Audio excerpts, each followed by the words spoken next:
స్తోత్ర. సౌలా సౌలా నన్ను ఎందుకు హింసించుచున్నావు అన్నాడు. అంతే అన్నాడా? నేను చంపేస్తా అన్నాడా? చెప్పండి.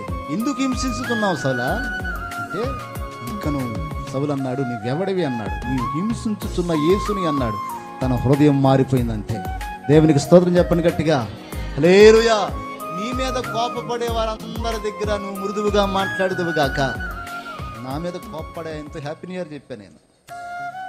ఇష్టం అయిపోయాడు చిన్నవాడు, ఇష్టం అయిపోయాడు. ఏంటంటే మన మీద కోపపడే వాళ్ళ దగ్గరికి వెళ్ళి హ్యాపీ న్యూ ఇయర్ చెప్పు. ఈస్టర్ వచ్చిందనుకో హ్యాపీ ఈస్టర్ అని చెప్పు. ఆదివారం వచ్చిందనుకో హ్యాపీ సండే అని చెప్పు. అట్లా వాళ్ళని మృదువుగా మాట్లాడితే వారు నీ మనస్తత్వాన్ని బట్టి, నీ ప్రేమను బట్టి వాళ్ళు నీకు అనువుగా మార్చబడిపోతారంతే. హల్లెలూయా.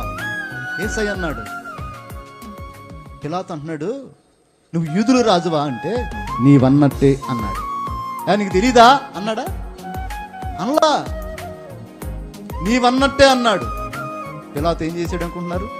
ఇదిగో ఇతనిలో ఏ దోషము నాకు కనబడట్లేదు, మీరు కైసర దగ్గరికి వెళ్ళిపోండి అన్నాడు.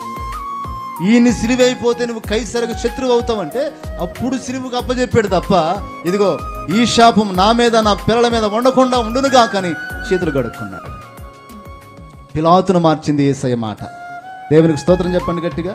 హల్లెలూయా. మధురమైన మాట నరహంతకులను మారుస్తుంది. మధురమైన మాట కోపిష్ఠులు మారుస్తుంది. మధురమైన మాట ద్వేషకులు మారుస్తుంది.